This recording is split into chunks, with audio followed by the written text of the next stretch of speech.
Ago. I'd like to welcome everyone to our very first Thursday seminar for this semester, first semester 2014 going into 2015. We are very pleased for multiple reasons. One, we have a very exciting presentation from Drs. Nanbigne and Nii-Dortey. And then we also have our esteemed chair, Professor Ajikum. Professor Ajikum has written on this topic extensively for his master's thesis, the topic, the performance art of insults, and he has written on non-verbal taboos. So as Drs. Nanbigne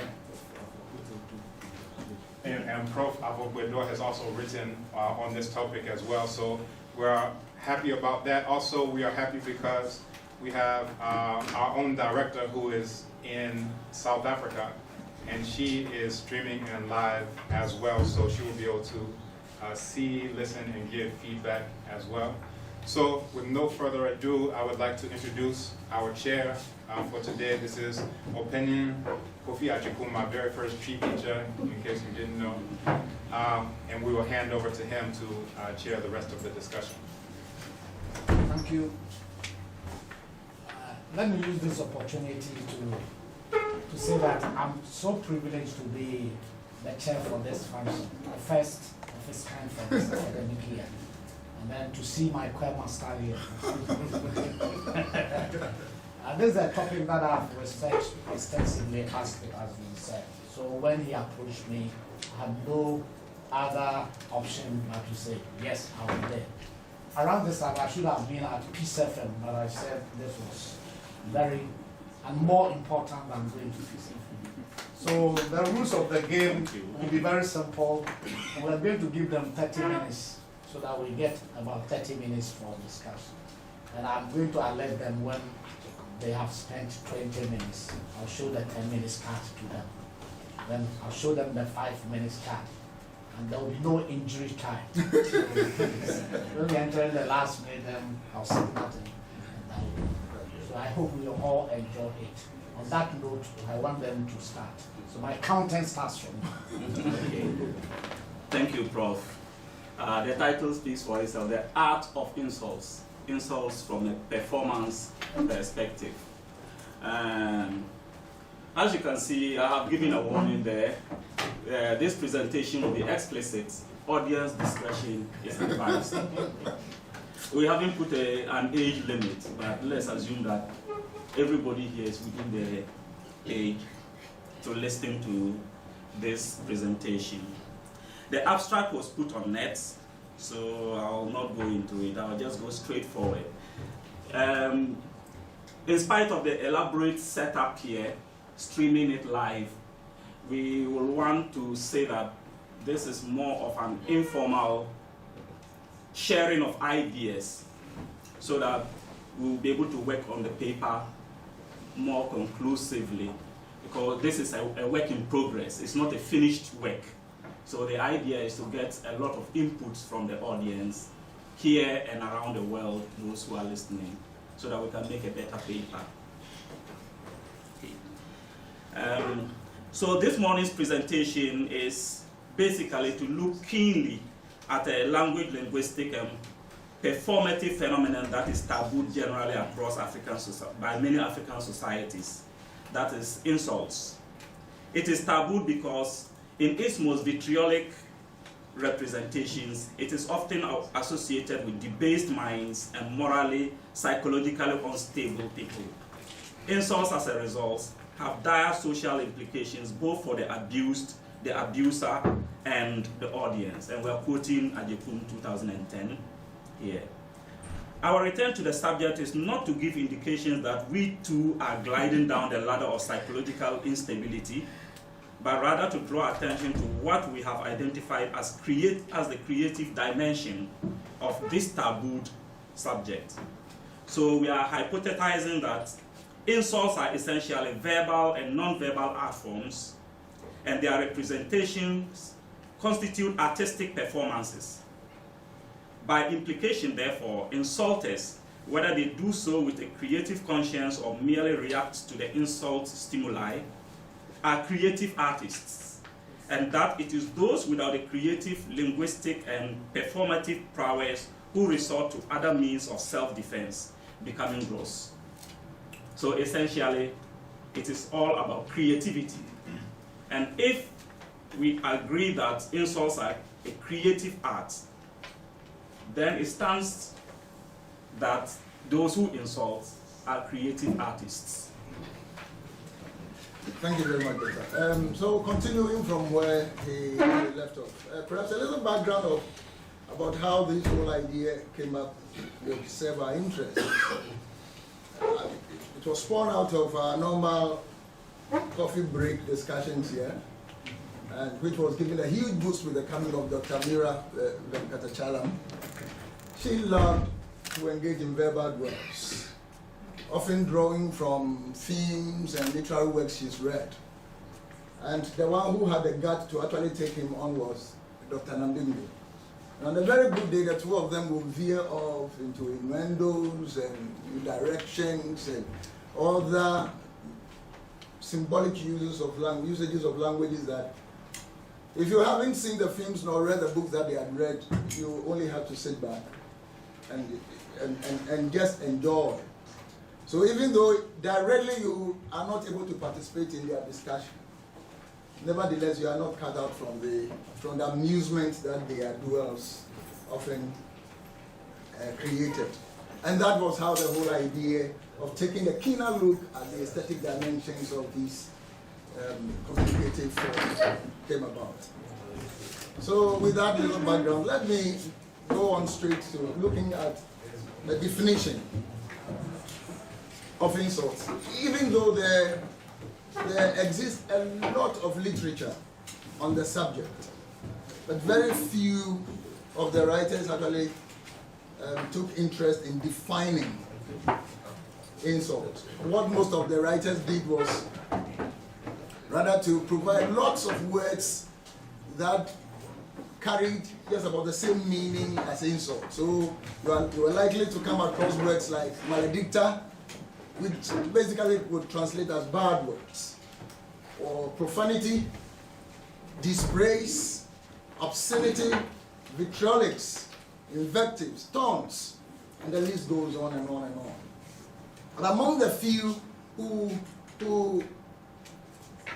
braved to define the subject include our own Professor Kofi Adekun and Pagliari. And here I'm quoting a couple of the Pagliari. Looked at the whole subject of insult from the point of view of verbal duels. And he explained verbal duels as a genre of argumentative language that entails exchanges between two persons, parties, or characters that challenge each other to a performative display of verbal skillfulness in front of an audience. That's Pagliari. Adekun more specifically put his finger on the word invective. And by invective,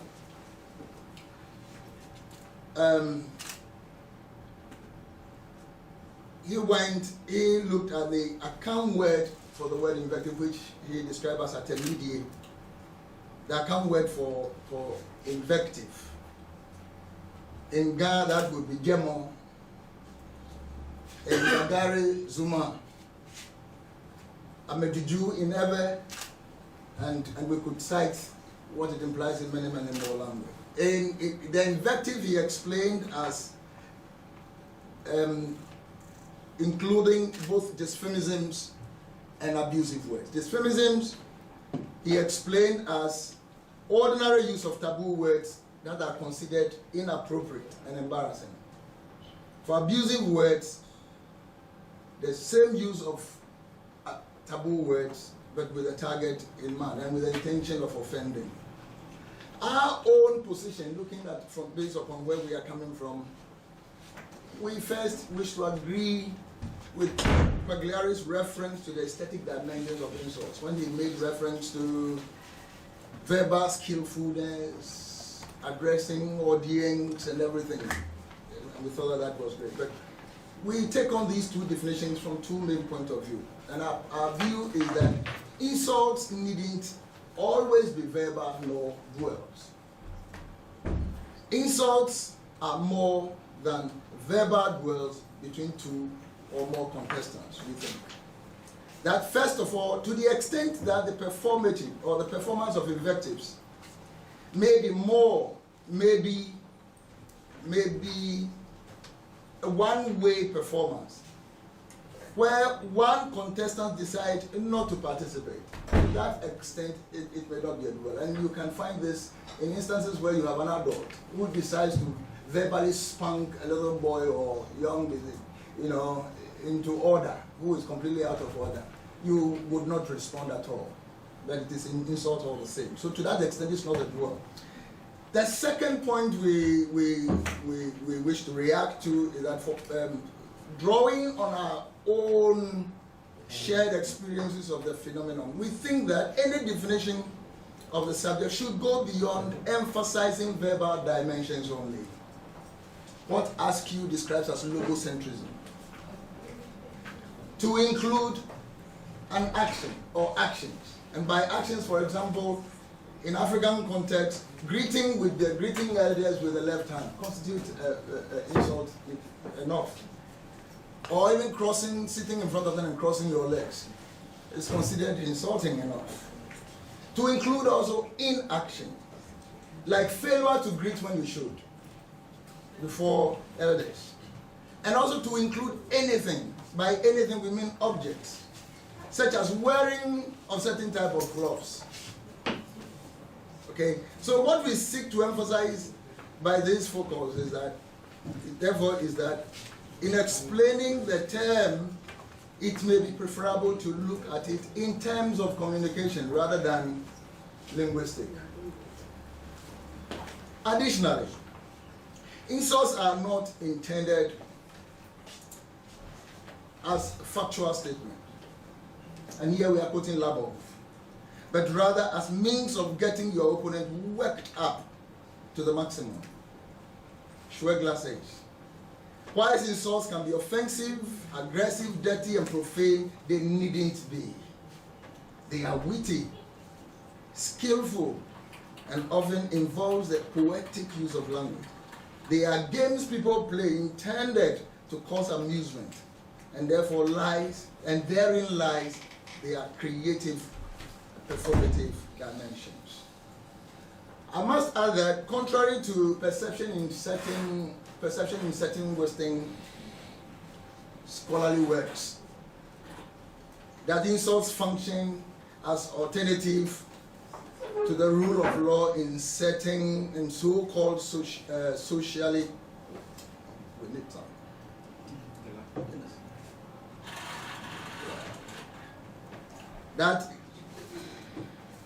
That in some societies, so-called undesirable social groups, insults function as the alternative to rule of law. Communities that do not have Western-style legal system, and then, or perhaps, yes. So I could quote Buchanan, Adamson, Hebel, and what have you. That is their argument. Contrary to this, the litany of literary works that we cited shows that it is nothing but a human phenomenon. It doesn't matter where at all. And we would cite you a few of those, first starting from Western literary discourse. And here, can you see it? And here, the first one I cite is one.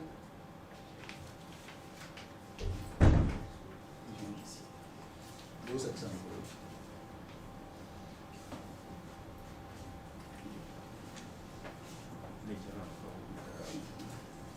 So here I'm quoting Burgess Johnson first, who wrote as early as 1948, and he literally laments the loss of vituperation. In his book, The Lost Art of Profanity, and he defines vituperation as a communication of feeling by word symbols, hot from the furnace. So literary laments the loss of expression as an art or even a common skill. He went ahead to record a few, and we cite two here.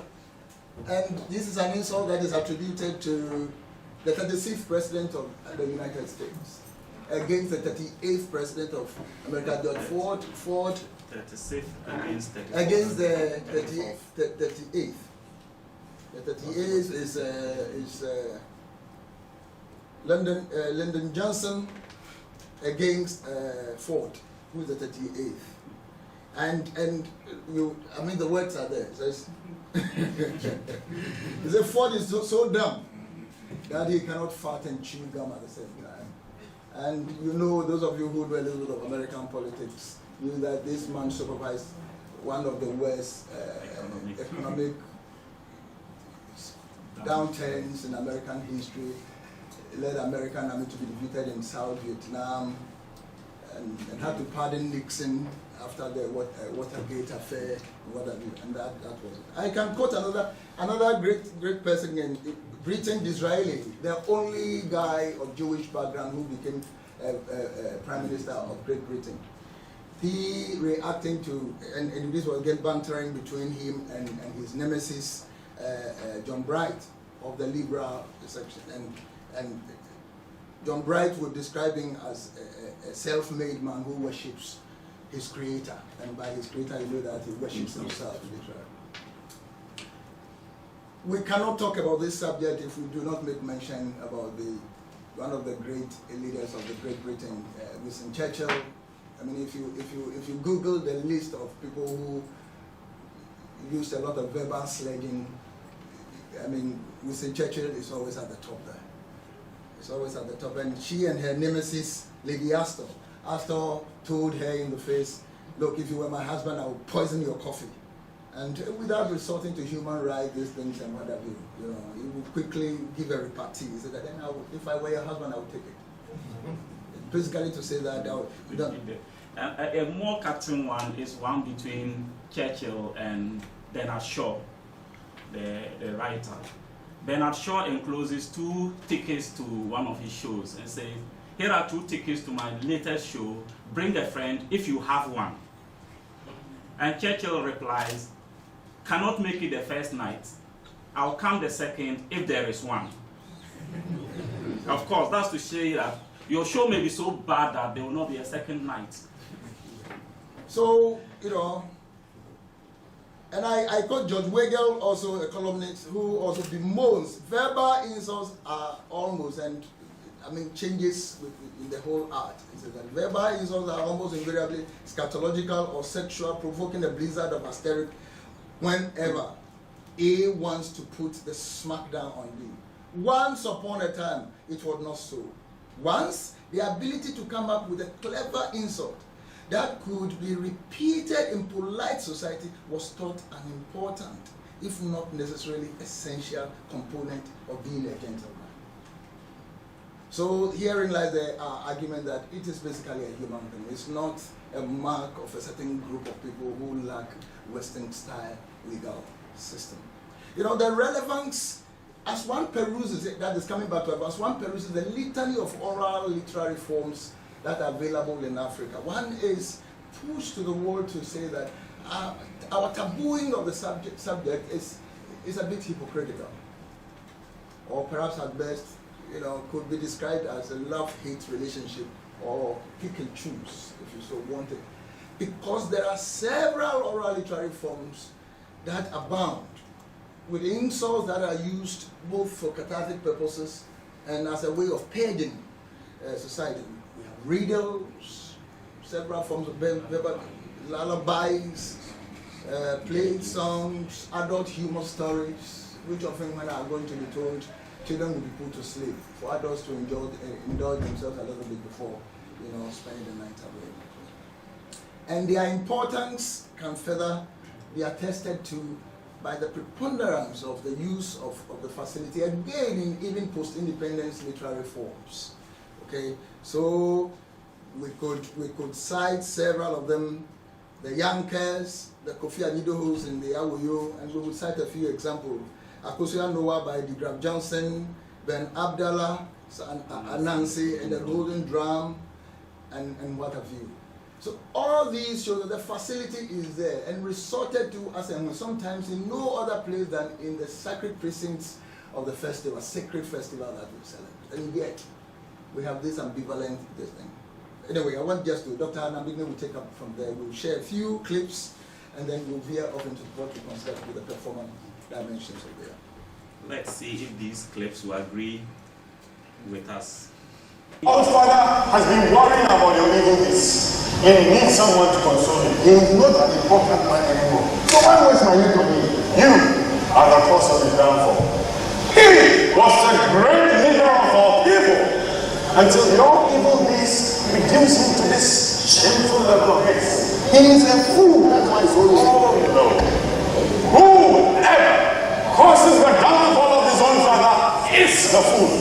And I shall not give up pushing to a fool. What? You call me a fool? You will pay for this. Look, pushing is mine. Whichever way you look at it. It is my privilege to have the first one. There is none more privileged than I in matters affecting the heart of such a beautiful woman. It is my right to say, I was confirmation. Leave the bridge you have. Look, I shall win if I use all the tricks I know.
So this is a kind of transcript of that part in Ghana.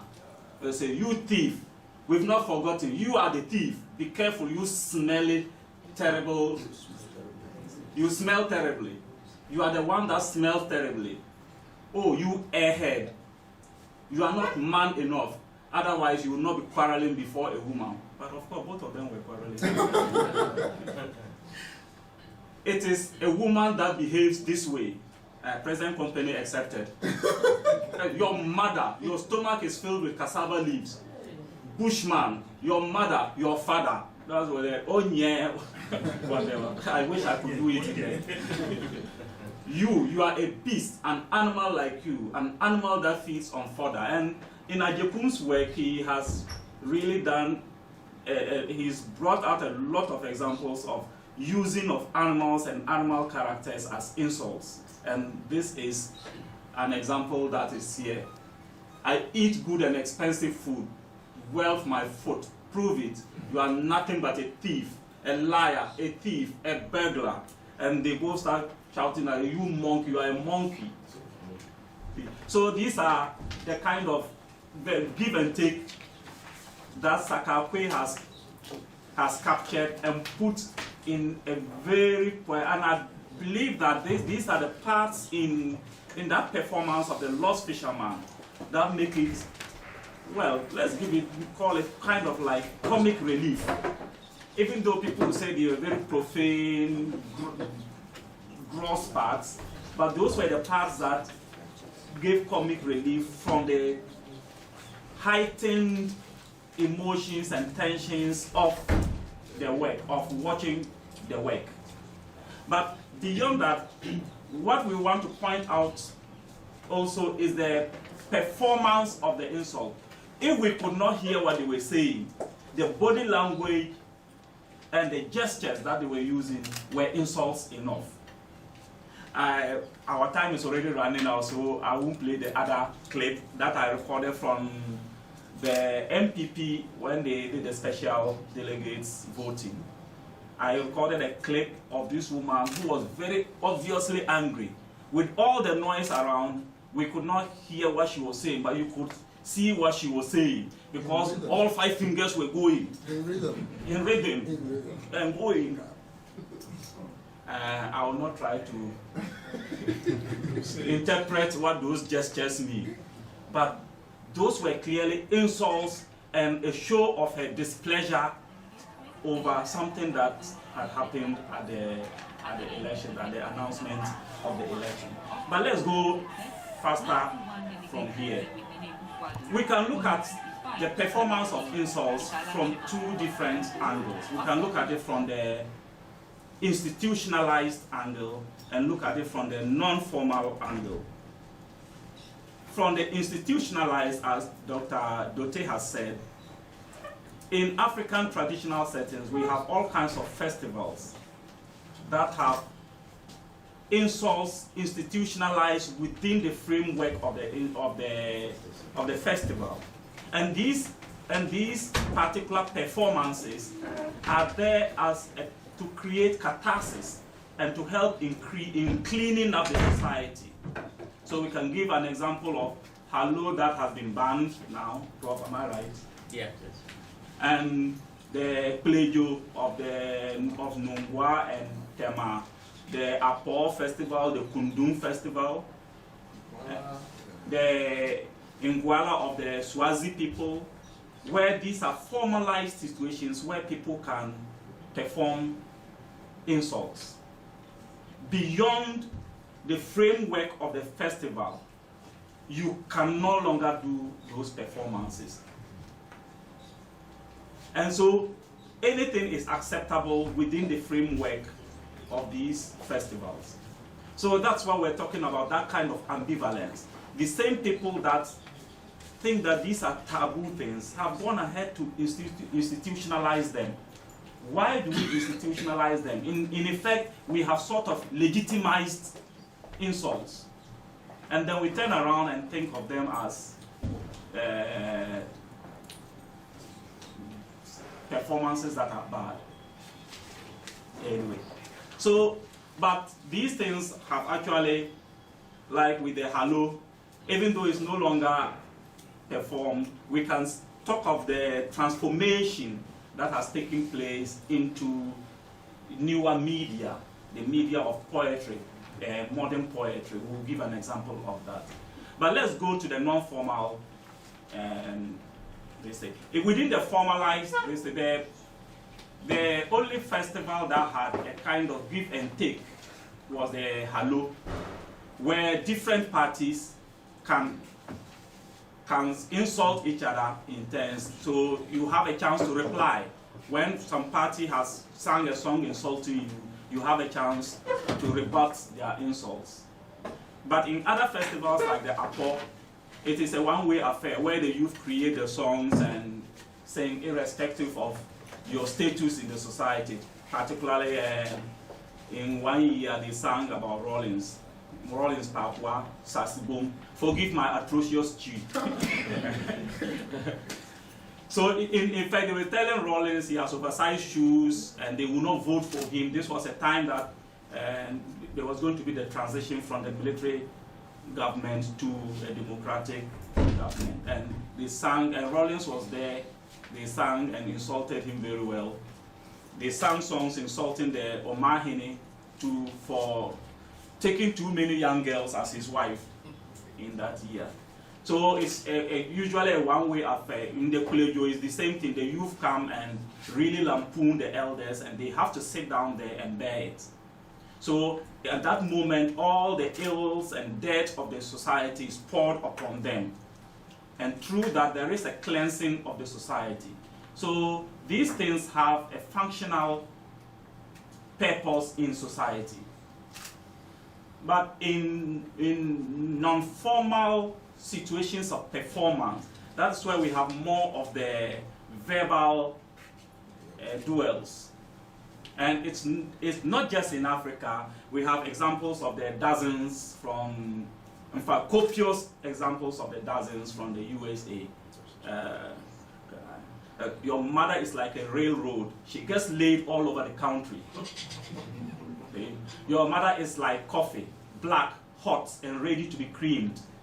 Okay? So it may sound profane, but these are very artistic creations. People have to come off the cuff with an answer. And it is that repartee that shows the artistry, the performance level of it. And coming back here, we have the same kind of, I never knew I would do a seminar like this. Otherwise, years and years back, I would have recorded some young Dagomba boys who were shouting at each other. And I got one of the phrases, and I was like, hey, how did this little boy manage to create this? Amapani, Bunshelim Beni, Kabitora Taya. Osman, I'm sure you wouldn't want to translate it. Since I already want the audience, I'll translate it. What the young boy sang against the other one was, your mother's vagina, there is something inside and people are shooting catapults at it. Just imagine the creativity of that little boy. See? And he did it in song. So there comes the difference, that when something, no matter how profane or gross, is put in the form of song, it diminishes, it takes away that sting that would have been associated with the same words if they were just merely spoken, particularly outside of context. So within that non-formal thing, it is not always a give and take. As Moses already said, it could be that somebody is not fast enough on the uptake to reply. And so it becomes a one-way affair. And if the person cannot stand it, then the person may have to ante up the action and resort to fisticuffs. But in some societies, for example, in the Faroe Islands, they have this system of taunting, where you taunt somebody, and the essence of it is to see how much the person can take without losing his cool. And if you are not able to take it, then derogative names are applied to you. So in that society, it is a system of training you to be stoic, so that you can take whatever vituperatives that are poured on you. So we have some examples of some formalized, this is an excerpt from a dirge I recorded in 2001. My uncles, I have come to the back parts of your home. Oh, uncle, I have come to the corners of your home. I have come to Rome. A timid man crossed me. I have come. A timid man crossed me. Oh, I have come. A weak-legged man insulted me. Oh, uncle, a timid man crossed me. A timid man crossed, a confused one crossed me. A moron crossed me and was insulting where I came from. And the situation was, a man wanted to sing a dirge, and somebody else did not give him the chance initially. And this person was lame in the leg. And so when this other guy got the chance to now sing a dirge, he poured all these insults on the lame man who did not give him the chance initially. This is from a lullaby from the Tamashek, recorded in Sutherland and Diao, Women Writing Africa, the Sahel. This is just an excerpt of it. Oh, my beloved baby, may God keep you from all shame. May you never be like that woman. And I can imagine the person singing this song, flicking the thumb at whoever she meant. May you never be like that woman's child.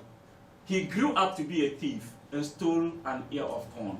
And on that aspect, let's go beyond and talk about the paralinguistic communication of insults that sometimes take place. It's not just verbal, and that is one of the things that we are arguing. So can you imagine looking at a young lady standing in front of a young man who probably has tried to throw her a line and measures him up and down with probably the left finger. We could take that left finger as a kind of phallic symbol, saying your manhood is not even strong enough, and just look at you, I've measured you from foot to the top of your head, and you don't measure up. Or she just flicks her tongue behind it, sort of like saying, get thee behind me. So those are all paralinguistic modes of communication. And women have developed this to an art. Within the household and within the communication of co-wives, somebody might get up and wear a certain type of cloth that speaks a message, an insulting message to somebody else in the house there. We have 1 minute more, and if you want more examples of the insults, consult us after this seminar. Concluding. So in conclusion, basically what we're saying is that these things we are, the artfulness of insults, the relevance of it, and its preponderance is also further evident in modern day literary forms, media works, Kumawu films, you know, and it's all there, and that shows that they are not just, they have a role to play within a socio-cultural fabric, and they also because they have artistic essence. Let me pause here for now. Let us pause here for now, and then take your reactions. Thank you. I think we've heard it all. The legal applause. And we have 30 minutes for questions, suggestions, and contributions. So I see the first hand there. Let me count. 1, 2, 3. So in that order, let's start. And please try to be very brief. Please, since some people may not know you, I'll plead that you mention your name and name. Please go ahead. I think one thing which was missing was the power dimension, because insults also take place in the context of power, and so you can have a to and fro when people are equal, but when they are unequal, then it's something completely different. So someone, husband insulting their wife can be very unpleasant and not very funny at one level. Like someone insulting their house help and taking delight in bullying them. So insulting can also be a form of bullying. That's why it's really good. And I think what you were mentioning about in Western, that goes back to the anthropological tradition, Gluckman, rebellion and revolution. In Africa, where you have is that revolutions don't happen because you have this catharsis where people can express, vent their frustrations. But then what about other things like irony and also playing the fool, which can also be highly subversive? It's playing the fool. Yes. Yeah. Couldn't bring it all out. So you have to look at some stylistic devices that are important. Yes, Prof. My name is Nii-Dortey, Institute of African Studies. I missed the beginning, but I wonder if you brought out the fact that the gods also set an example in insulting each other. You know, in the system, has he already, did they mention it? No. In the God system where the gods fashion themselves as a family, as human family. So you have one god in La with a wife called the god Lapa has a wife called in Jamestown area, Central Accra, and another wife in La. They are co-wives. So in the pantheon, they sing and insult each other. Look at your neck like this, and this co-wife. These are gods, you know, and the mediums who are the mouthpieces of these gods will sing those songs and take the form of the gods they represent. So we'll say that if the gods they worship are role models and they are insulting each other as co-wives. So if human co-wives are also insulting each other, I mean, that's fine.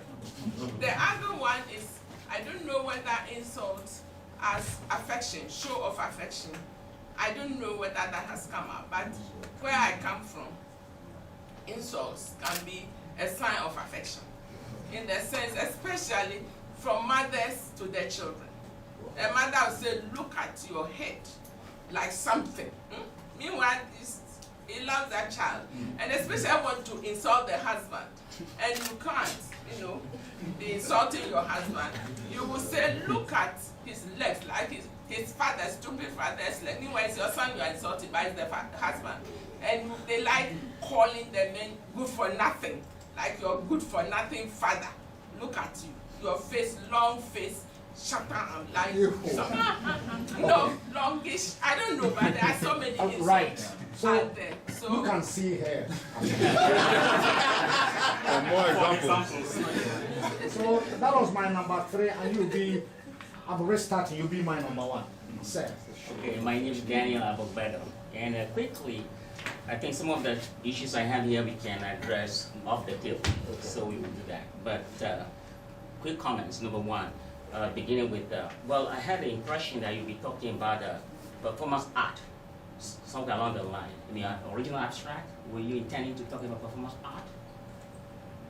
Yeah, and then, in other words, we need to have a clear distinction between the art of performance and performance art. That's 1. And 2, in terms of whether you consider insult as a game or in between, there are liminal spaces. There's a recent work by Thomas Kochman, who revisited a lab bulb, actually revisited a lab bulb, and the title of his essay is Play and Non-Play Elements in Black Verbal Dueling. And that will actually challenge your dichotomy of institutionalized in the non-formal, because both can happen at the same time, especially the element of denial. So I think you need to revisit those. And also in relation to the work of the stage, the poetic forms, in creating the notions and the experience of license, poetic license, artistic license. I want to know exactly how that plays into the whole notion of the ludic dimension of insult, relating to the creation of liminal and the liminoid, and how that will take you into that notion of license. So deeper definition of that. In other words, the ontology of license in relation to the ludic dimension of performance. And then finally, I think there's a little bit of reductionism here. Your emphasis on catharsis and functionalism, I think looking at performance, these go beyond functionalism. Thank you. So my number 1, number 2 there, and 3 here. I'm short, so I needed to stand up so that I can see very well. So number 1. Yeah, my name is Harrison Belly. I listened to them and then I sent my mind back to my village. That Which village? If that is we may know. Sokode in the water. Okay. Where they have a lot of gas cutters. And then that it is a venture for some people, and people specialize in it and they make living out of it. Because this guy is noted. When someone insults you and then you cannot insult back, you go and chatter him. A solicitor of insult. Yes. So his services, and then he goes and then he insult for you and then you pay him. It means it has a commercial value. So take note of that. My number 2 was there. Number 2, sir. My name is David Hokema. I'm professor of philosophy at Calvin College and director of the Calvin College program here. I will resist the temptation to give the response that your presentation invites, which is, I came here for a paper, and all I got was mere ramblings, inchoate thoughts from people that hadn't thought about it at all. But I will not say that, because that would be appropriate to the topic, but it's not true. The comments you made are very interesting, and I thought in line with the comment made a moment ago about the way in which this marks friendships and relationships. It seems to me that very often the practices you describe, the dozens in African American communities, I think especially among men in both Western and African cultures, this freedom with insults is a way of cementing friendships, cementing closeness. It really helps to build relationships, which I think is a good link with insults as art, because it seems to me all performance arts are in some sense creating a community of performers and audience. And the insults are creating a kind of unity between those who exchange insults, becoming closer to each other, and also demonstrating to others who overhear them that there's a kind of intimacy. So there's a very complicated social interaction creating closer community that goes on, I think, when these insults are used. Right. My number 3. So what do you do? I have 2 points. One is about the Kolomashi movement, and from what I made to understand from the stories I was told, was an anti-colonialist movement was pre-independence to fight for independence. I stand to be corrected, and how they went around and sang and danced every day throughout their communities, and perhaps that could also be classed as performance in insulting.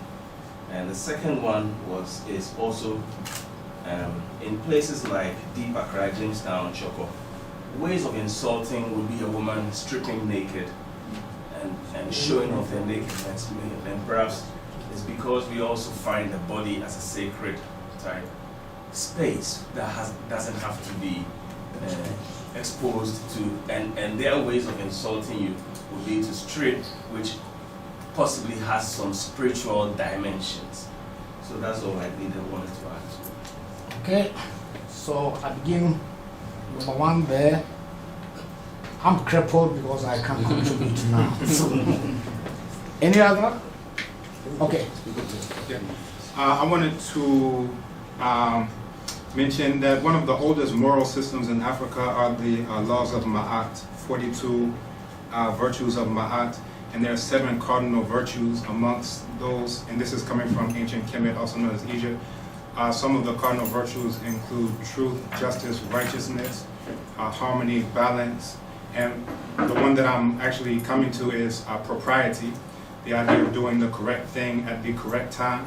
In the presentation, you mentioned this idea of hypocrisy and these types of things, and I would see it more as contextualism, that there are certain times that are reserved for this, even though it's not a diametric opposite that this is good and this is bad all of the time, but rather in some proverbs you hear things like Bibia wa Nimre, everything has its time. So that's one of the things that's one of the ways that I may look at it as complementary opposites, as opposed to diametric opposites, wherein one is always ascribed to be bad and the other one is always ascribed to be good. Okay, that's another important thing, because you said people are a little bit hypocritical, that if these taboos are bad, why should they be used? But one of the definitions of taboo will be that these are expressions, whether verbal or non-verbal, that are debarred or prohibited under certain identifiable conditions. Because this guy Fab will tell you that insults are innocent collection of sounds that have been stigmatized by the society. But the letters you find the insults are also found in other words, and they are not insults, they are not taboo. But the society, looking at it from context, determines that this is a taboo because it's strong. So you have to watch that.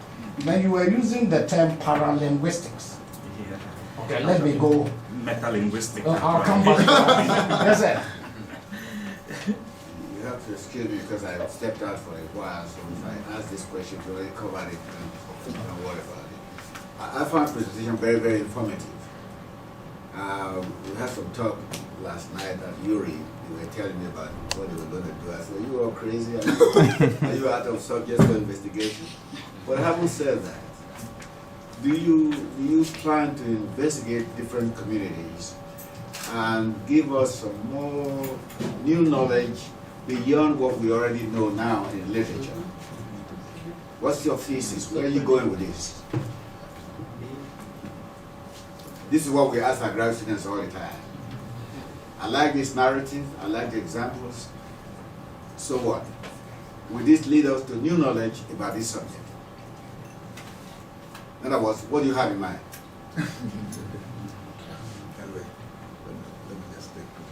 So, in no particular order, because we've had a lot of reactions. In no particular order, a couple of the responses we would consider them as pieces of advice to work on further. And so, just in case we do not react to any particular one, then it doesn't mean we've ignored it. It means that we've taken it into account. But a couple of them we want to, and starting from the very last, investigate new communities and where do we go from there? As we said, this is exploratory. In our view, it was quite refreshing as we interrogated the issue on and on and on, and then discovered the aesthetic dimensions, what we, the non-verbal forms of insults without even having to say anything. And those were the things that really pushed us to want to explore it further. And so that is why right from the word go, we introduced this caveat that it is still in progress. So we would wish really to look out for more instances where we can wedge this argument that there are strong aesthetic dimensions to insults, in spite of they are being tagged as taboos or whatever. That is actually what we intend to do with this. And going, if it means that looking at for more examples from other communities and other these things, we would gladly wish to do that. To react to Professor Dote's thing, I must say that is true. In my own work I did at Tema, it's quite an interesting thing. The main deity of the community, Sakumo, has 2 wives, and on a good day when he is expected to manifest, before he manifests, the 2 wives, the mediums of the 2 wives must. And when they do, I tell you that both of them cannot perform in the same arena. The senior one is so jealous, just that sometimes the context within which they dance, you can't quite send a recorder to record the things they say.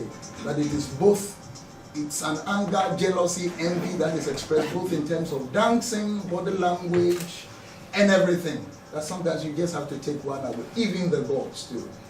Even the gods too. So I attest to that. I said, the point is that we didn't have much time to deal with, because there were even dimensions where we were going to talk about insults having a structure, the performance structure, where the insulter will start with self-deprecation.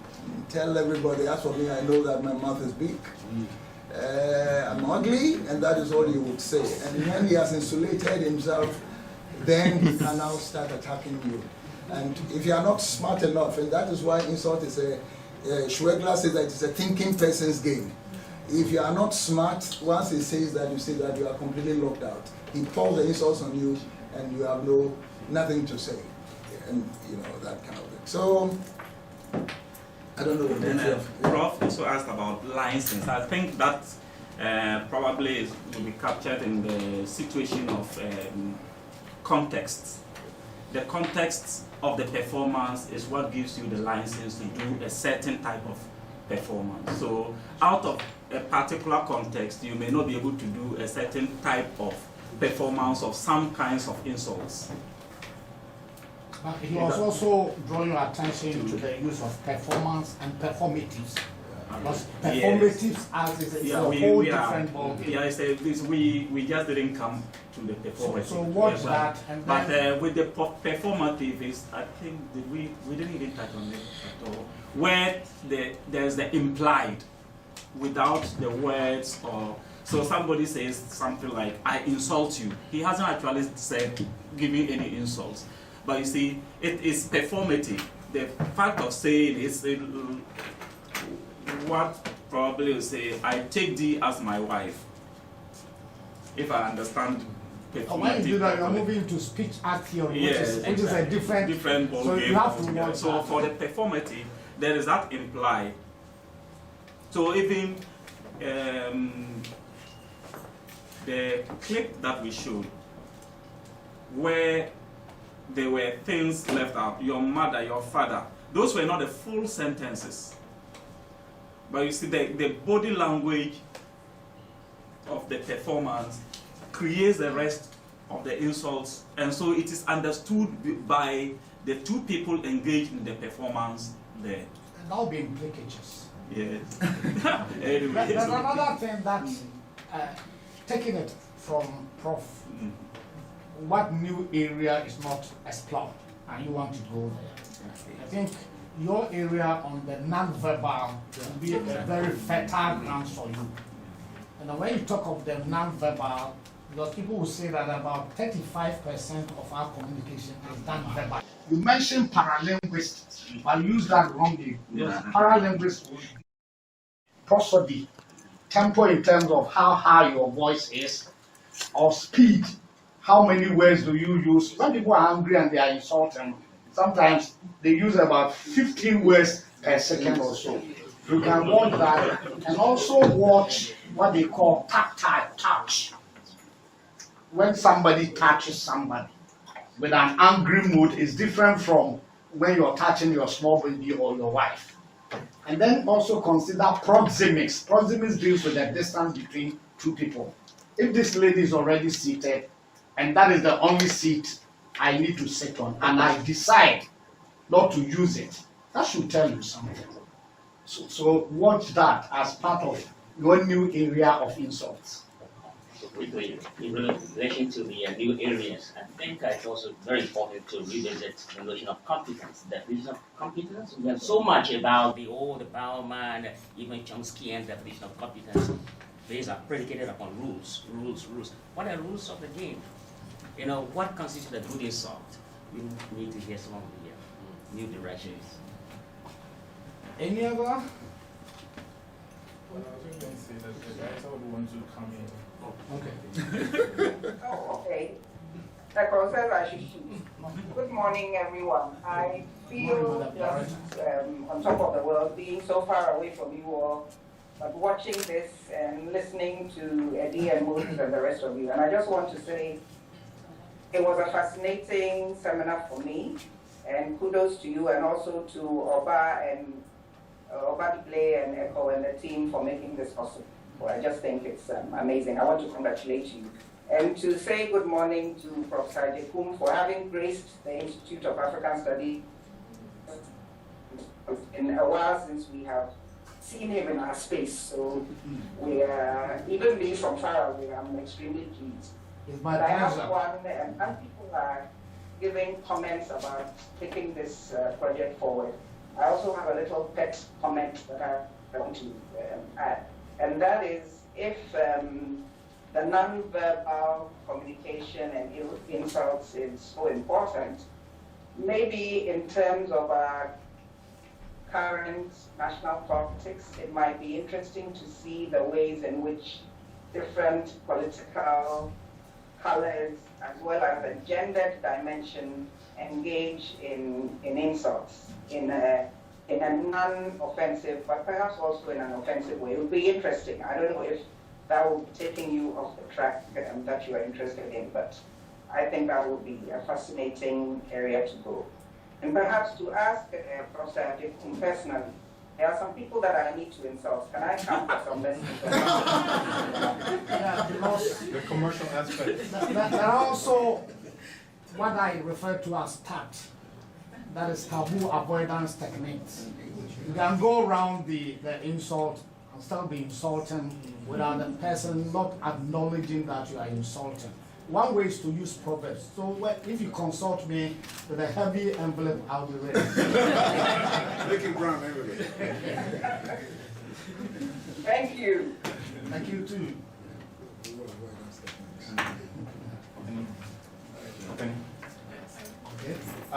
One of my colleagues, Reggie, he said that he was listening to someone who was here in the room on Peace FM, and he was speaking to Kwesi Pratt, and Kwesi Pratt said, I didn't hear it myself, but he was referring. He said, Kwesi Pratt said, I don't see any difference between the MPP and NDC. And this person, may he remain nameless, said, which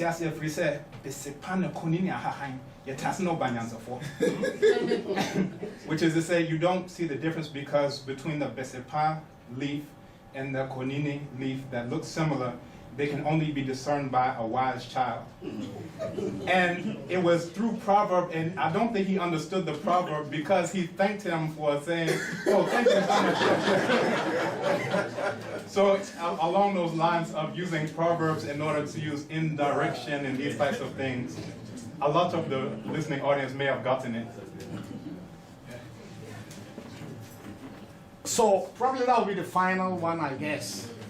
Yes, I think pride sometimes, if we can look at some ethnic dimensions and gender dimensions of insult. For example, there was this case where people take pride that they can insult.